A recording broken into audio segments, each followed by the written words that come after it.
Hello and welcome to the recording time for the Author to Authority podcast. So today we are starting something kind of new, and that is letting people live stream the recording of the Author to Authority podcast episodes. So if you love the podcast and you want to get the episodes earlier, then come join me on the Author to Authority group on Facebook. And we will be live streaming the podcasts as we record them in there. So you will get advanced. You will be able to see them at least a month to 2 months ahead of time of them being posted on the podcast. So today I am so excited to have Chris Baden back with us. And on the last episode, we covered so much that we actually didn't get to some of the things that we were supposed to cover. And Chris told his story, and he can touch on it a little bit today just as a review. But we wanted to talk about purpose-driven prospecting. And we did start to touch on that, but he never actually got a chance to share the main points that he wanted to. Plus, we didn't even get a chance to talk about his book. So we're going to continue the conversation today. So welcome back to the show, Chris. Kim, thanks for having me on. I'm excited to hang out, and we'll get into some more of the tactical and the training and the tools that people can take in their world with them today, right now, and start seeing results. So I'm excited for that. So Chris, why don't you just give us a brief introduction to yourself? Because maybe people didn't listen to the last episode. Yeah, so I got thrown into commerce 10 years ago. And I've been commission only, employing myself and others for the last 10 years of my life. And it has been fun and exciting and painful and scary and all the slew of emotion that I'm sure you listening or watching this right now have felt. Entrepreneurship is great, but it is also very, very challenging and very hard. And in the second month of my entrepreneurial journey, I'm working 70 plus hours a week for the whole month, and I made $800 for the whole month. And I learned an important lesson that shaped the rest of my journey so far, and that is I don't get paid to work. I get paid to produce results. And the way that I produce results is I have to get results for other people. I have to get results for the market that I serve. Business is just a systematic way of delivering a product or service, but the experience that you create, you have in the business, but also the experience you create for your prospects and your customers is the art, and that's the how. And so it's purpose-driven prospecting. It's starting those conversations, and it's leading into this experience that makes you stand out, in the marketplace. But more importantly, it creates a culture and environment that you absolutely love. And so, in the first 2 months of my journey, learning that I get paid to produce results, and the way that I do that is produce results for others, it taught me a hard lesson, and it's very humbling, and you have to be very honest with yourself. Am I doing that or not? And if you're not, then you go back to work and figure it out and come back the next day, when you're ready. I loved what you said there, and how you shifted your focus to not just selling a product or a service, but obtaining a result. And I think, especially people who are in service-based entrepreneurship, you have to get results for other people because that's your product. Yeah. And there might be some people listening, if you're wealth, health, and relationships are kind of the three main markets: wealth, health, and relationships. If you throw any business at me, they will fall into at least one of those areas predominantly.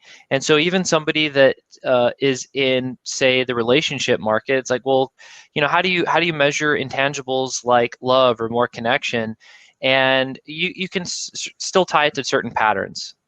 So for one, and what I'm saying here is, don't let any mindset or thought take you out of what result you create, because that result will help you focus on why you're doing what you're doing, why you're sacrificing time from your family, why you're putting yourself out there and dealing with loads of rejection. So it'll remind you what you're doing. It'll help your whole team focus on the actual right thing. So you'll dramatically reduce the sideways energy and frustration with team.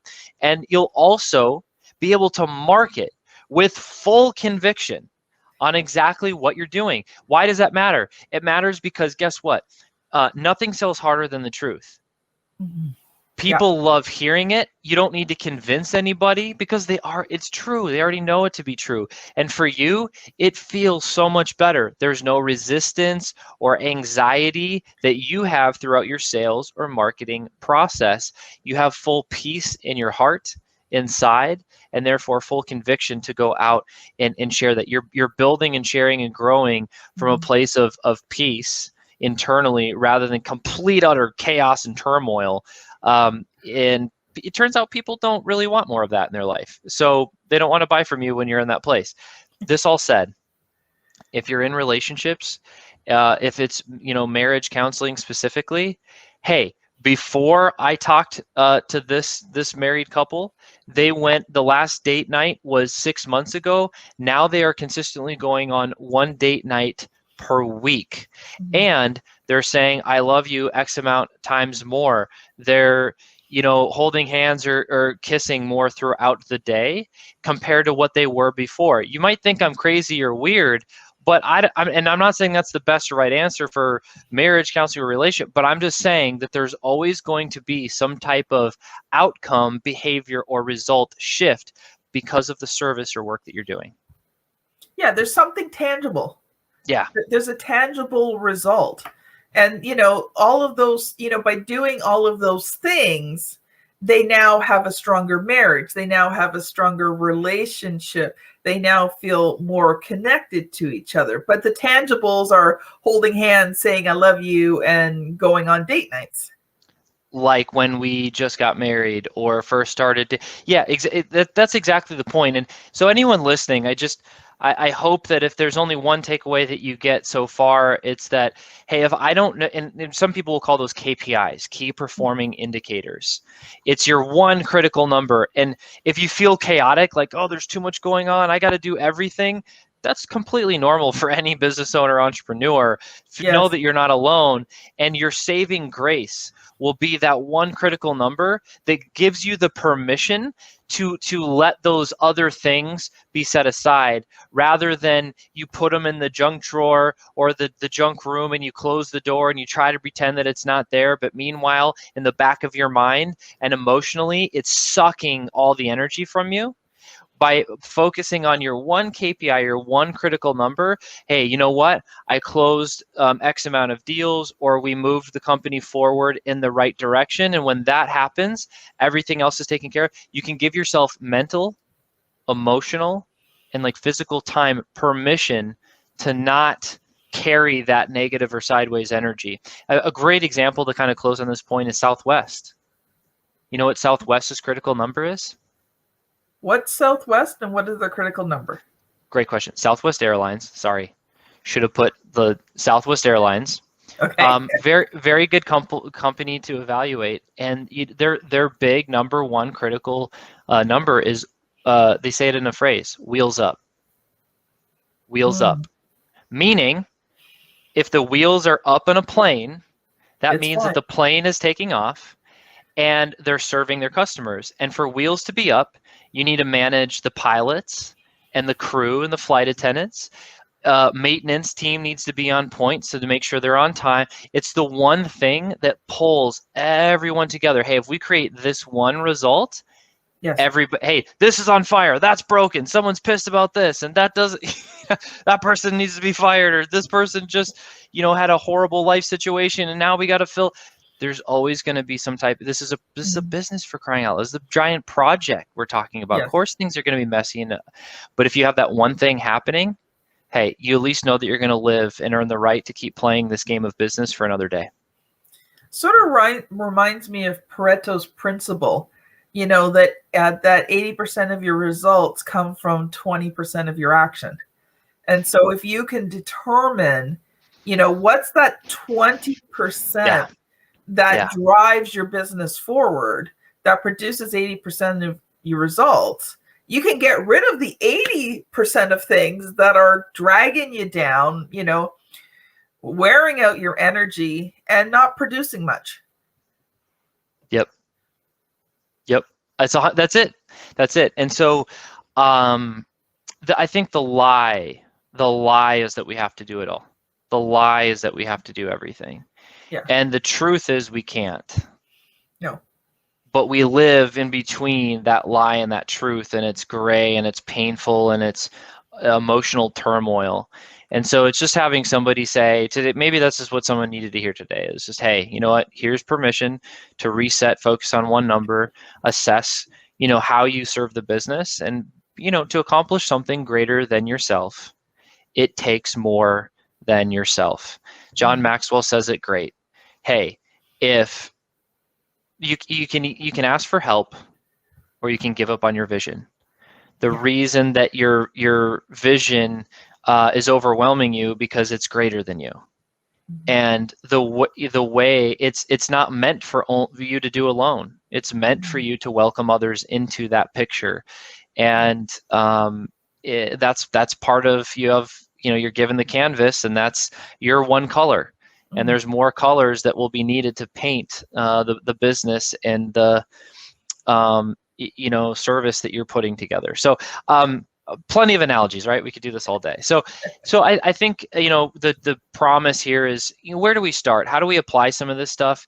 And while we can, this is my opinion, good, bad, right, or wrong, the last 10 years of life has humbled me and taught me that I cannot control a lot of things, and I also can't control results.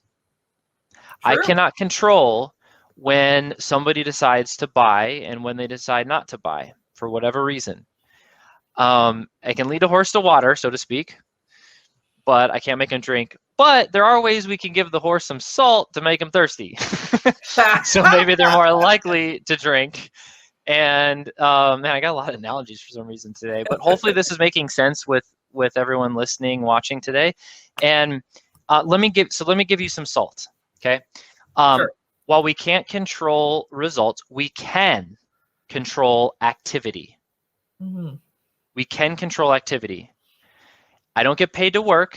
I get paid to produce results. The way that I produce results is I produce results for others, and I talk to as many freaking people as I can. Yep. Because I got to go find the best person that I can get results for, and that's my or my company's responsibility. And so I boil that down into activity I can control, and write this word down: daily minimum. I like that. What is your daily minimum? Daily minimum is a standard. In other words, you do not go below the daily minimum or there's problems, right? Do not go below the daily minimum. Now, for me, currently, that is 15 new outreaches per day, 5 days a week. 15 new people that fit a set of criteria every single day. And I started doing that myself. Nice. And then it led to follow-up and a lot of conversations, and then even more phone calls. And then now I'm trying to do all of it, but then also run a company, and it was way too much. And so I started building team and system. And so now I have a team that does outreach of 15 new people per day. It's my daily minimum, right? Can't dip below that. Dip below that, hey, what happened? What fell apart? I can track that activity, and I can tell you how many new people I talked to. I can tell you how many people will respond. I can tell you how many people will book a call. I can tell you how many people will show up, and then how many people will buy. I have my sales process. And every business needs to have their own sales process. And you need to be able to see your KPIs, your key performing indicators, which are really your activity indicators.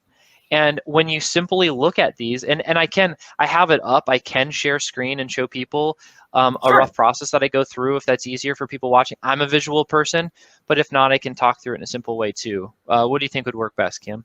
Well, show it and talk through it, because this is on video and podcast as well. I guess it's that early bird gets the worm. If podcast listeners, hey, if you come to the Facebook group, you get to see it first and also see it. I think if it's also on YouTube as well. And YouTube. Okay. I think the share button's on your side. Just changing like the videos. There it is. Okay. So you can see we do a 3-day sales planning intensive with our high ticket clients.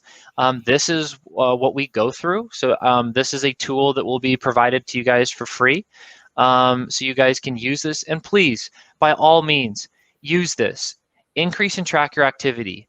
Impact your life in a positive way with this, not just for you, but for your relationships that are around you, for your team, for your community, for your state, for your country. Like, I know that might sound dramatic or intense, but come on, like, life is about more than just us, and we do affect more people, and it starts with disciplined, focused, result-oriented activity that we can control. So day one, we're going to focus on day 3, but day 1 is a really powerful have, do, be exercise. What do I want to have? What do I want to do? And who do I want to be? And you write those things down, and you write roughly how much they cost. Some people this really surprises. Oh my gosh, all the things I wanted aren't nearly as much as I wanted. Whoa, they're way more than I thought. I got to get to work. But it gives you that relativity, and it calculates the year before. Then once you know that number, you would essentially go to day 2, or the second part. And I know this is kind of small, but it's okay. Like, you'll be able to see this whole thing, with the link that's provided. So now you know how much you need to generate to live the life that you want, you'd simply say, well, how much? I got to create a business that generates a net profit of that or more. And this process will say, hey, what are the products and services that I'm selling, and what amount of quantity to hit that goal? Just simply put, okay? And then that ultimately leads to, okay, well, they get to generate a business that creates that type of results. What type of activities do I need to create? And so this is just a generic pipeline that we can look at. So I can give you some ideas of what maybe your daily minimums need to be in order to accomplish what you'd like. So hopefully that's a very simple to follow, logical process. But I want to draw your attention to here. Okay, this is really important. How do you know if your daily minimums are working properly or the right way? Well, what I'm giving you here are ranges. Okay, so if you're converting at these particular range, and let me zoom in a little bit so it's easier to see. It's so small. There we go. This is much better. If you look here at the 10 to 40%, if you look here at the 20 to 50%. In the second phase, 70 to 90. What these are the ranges of what conversion you should be creating at the certain point in your pipeline. So let's walk through this together as an example. Let's say that this month you want another. How many clients do you want, Kim? 100,000. Let's say 6. 6 clients. Okay, well let's play with this. And notice below the range, I just put a percentage that's right in the middle of the range. So let's say conversion is average for all of these, and we want 6 new clients. Let's type in 1,000 leads. 1,000 outreaches. Well, that gets you 14 clients. Okay, so not 1,000. I guess it'd be roughly half, right? Let's try 600. 8. Let's try 500. 7. I went the wrong way. Okay, so 400. Yeah, 6. So I went 100 above half. Anyway, I'm getting all spun up in numbers in my head, but we got it. So 6 clients. So we just need to do 400 outreaches. And so if there's 30 days in a month, we take 400 divided by 30. That's just 13 new outreaches, 13.3. So call it 14 outreaches per day. That's it. You just need to reach out to 14 new people per day. And with that rate, if 25% of them say, hey, you know what, I will give you some form of communication. They become a lead. I'll give you some form of communication to continue the relationship. They would be a lead. And if only 25% of them said yes, you would have 100. Currently, ours is converting about 38.7%. You can tell I'm a little nerdy with numbers. And knowing our KPIs and activity is so important. But if it's just 25, that's 100. Of the 100, let's say 35% say, yep, I'm going to jump on a call with you. And they book a call on your booking link. And of those 35, let's say only 80 actually show up, right? It'd be great if none of us got ghosted, but it happens.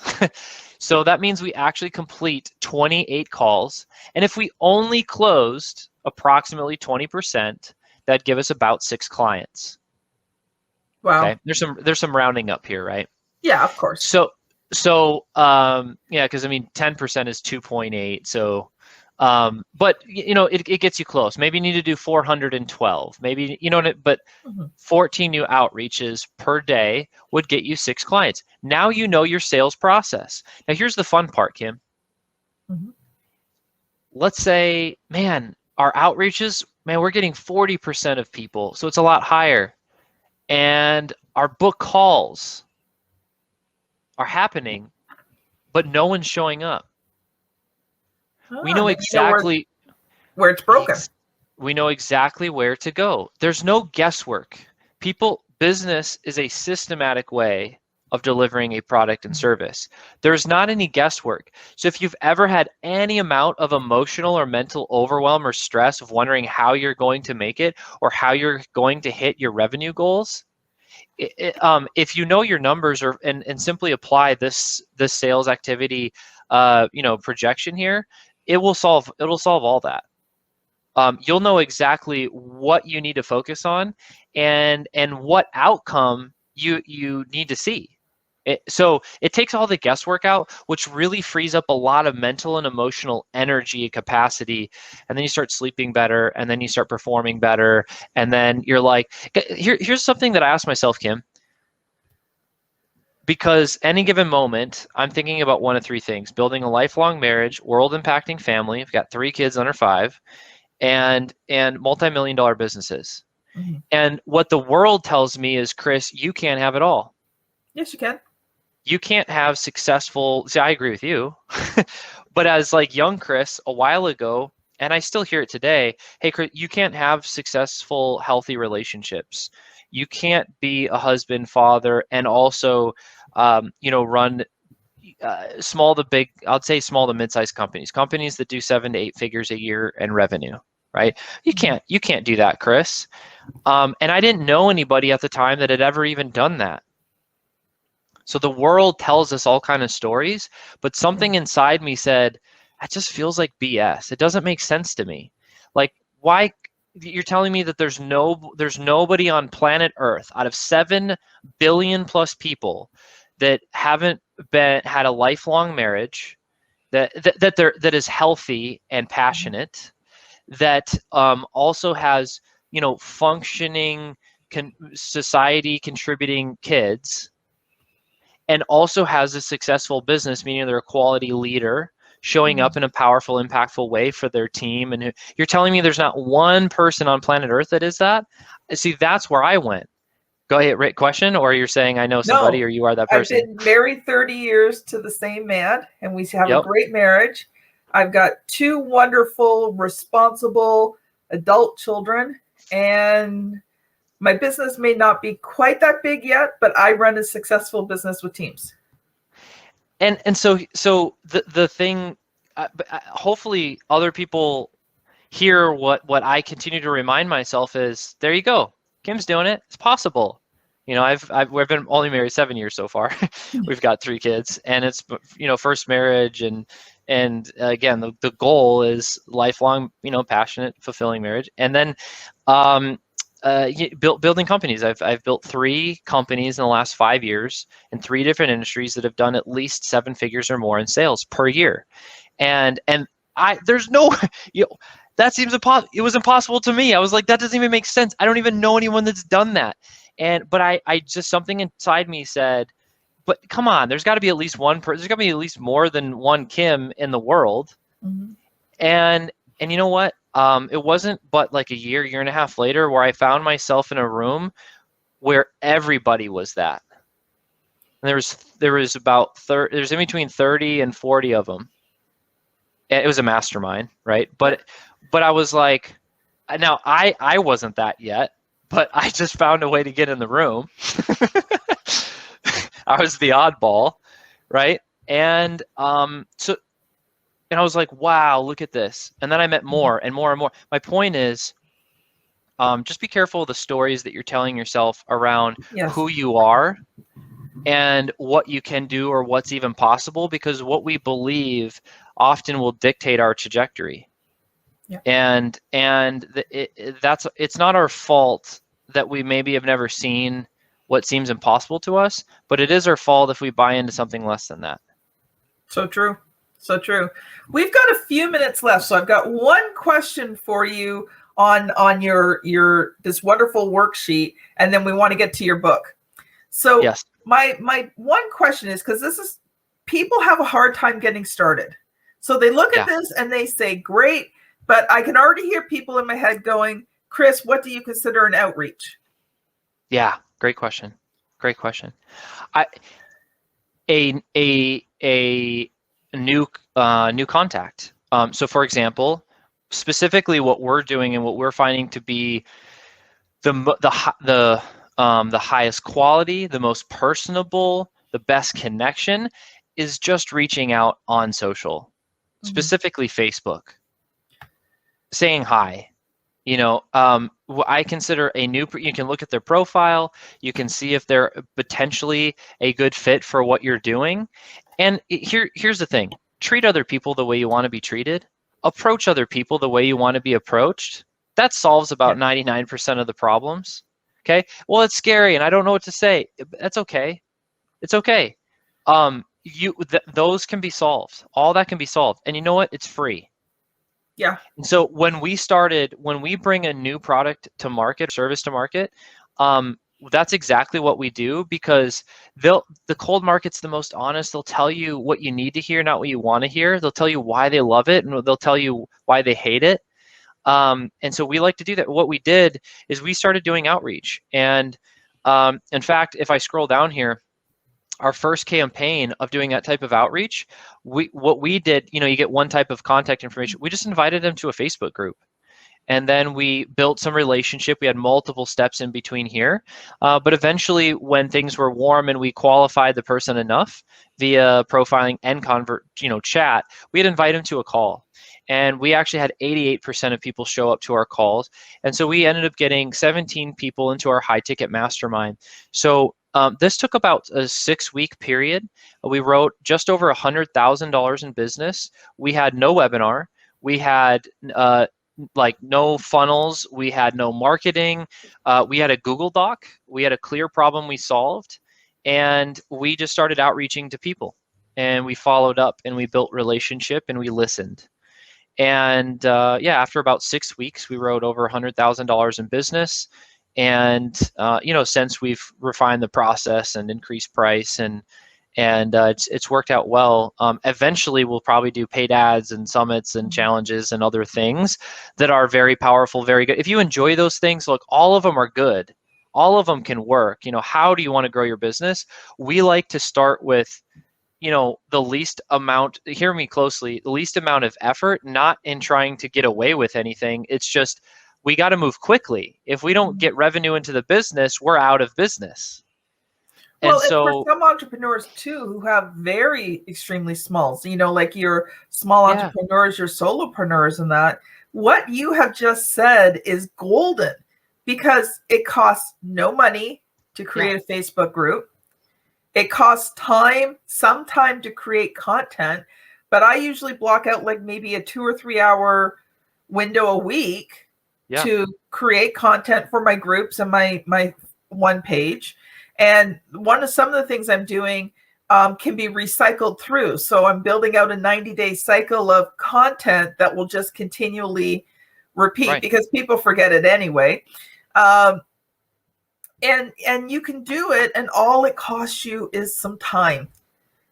Make those connections and get it out there. The answer is time or money. You can use your time or you can use your money. It's going to take one or both of those to grow.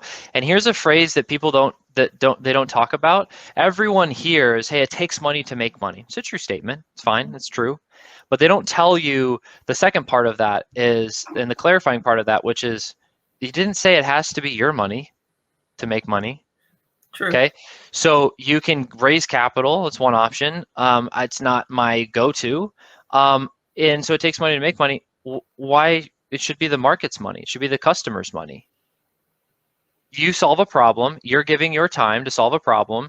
You do it so well, and in exchange for that, they give you money. Now you have money, and you can use that money to make money if you really want. But I would start there. So it's another part of that that's really powerful is, guess what?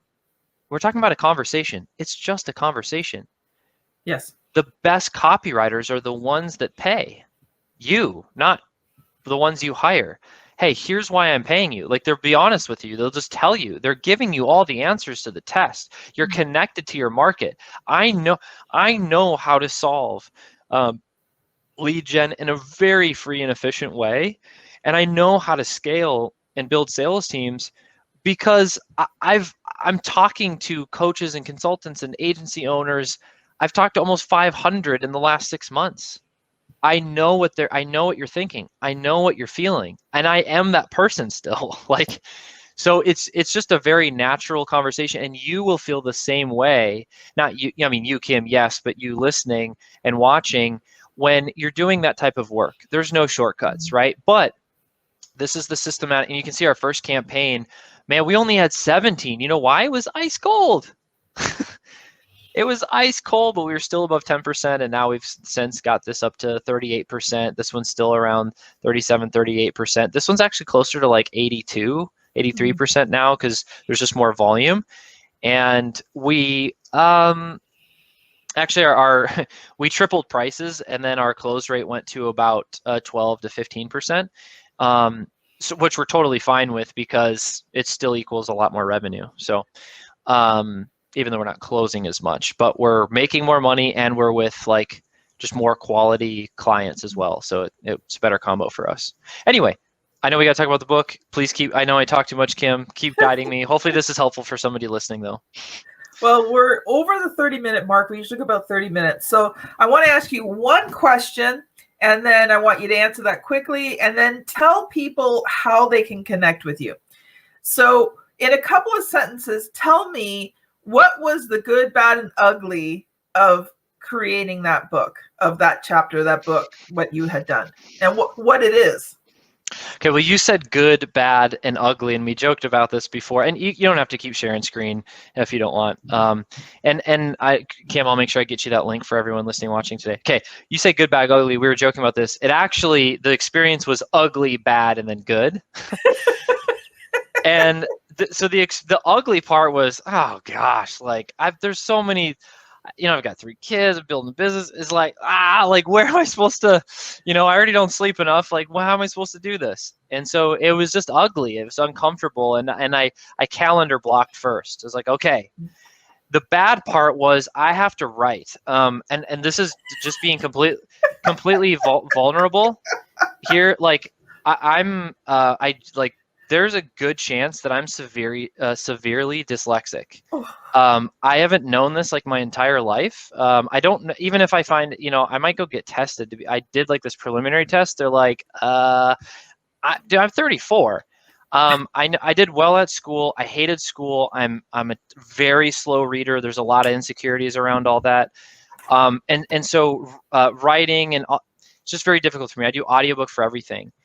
The point is, how am I supposed to be an author? That was the bad part. And when somebody told me that ghostwriters exist, also, I can just go for my morning walk and record my voice and my thoughts. And then there's smart people that know how to put that into words, AKA editors. I was like, oh, that's so from my experience and my process, it eventually landed on good where now, because I have so many ideas, I got whiteboards and I got notes everywhere, and every app that does all the notes, and it's just constant flow. It's really overwhelming a lot, to be honest. It was cool to see my thoughts crystallized into a tangible product that's valuable to other people, rather than it just living in my world and no one understanding what I'm solving and what experiences I'm having. And it's an experience I'd highly recommend everyone going through, even if you don't sell it and it's not for anyone else. Do it for you. Yes. I didn't realize how much of a mess my head was, and it was very kind of frustrating at points, but very helpful. I'm like, okay, this is a good point. I see where you're coming from, Chris, but this needs some work. And to be able to kind of third party experience that and then go through it, it really helped give me clarity on what I am solving and what I am offering and what I am doing. And outside of it, it did become a bestseller in 9 different categories. We had a great team that was marketing it. Again, all these nice achievements really don't come from me. They come from smarter people than me, just to be real. But even if I didn't have all that, it really helped my messaging, conversations I'm having like this, marketing efforts. It shortened our sales cycle. There's other good benefits. So ugly, bad, good was my experience. Cool. So Chris, how can people connect with you if they've been listening to these last 2 podcast episodes and they're like, I need to talk to Chris about my business? How can they get a hold of you? Facebook. Just send me a message on Facebook. That is the best way. If you'd like to email me, it's Chris, CHRIS, at salesascenders.com. And Ascenders is ASCENDERS, salesascenders, plural.com. You can email me. Messaging me on Facebook is ideal, is great. We can just chat. Again, I want to create with all this, my ethos, my mission is to create more human connection in the world. And I think that just starts with the conversation. Thank you so much, Chris. This has been an amazing 2 episodes. So make sure if you missed the first one, you go back and listen to that as well. So this has been Kim Thompson-Pinder and Chris Baden on the Author to Authority podcast. Thank you so much for listening, and we will see you on the very next episode. Bye now.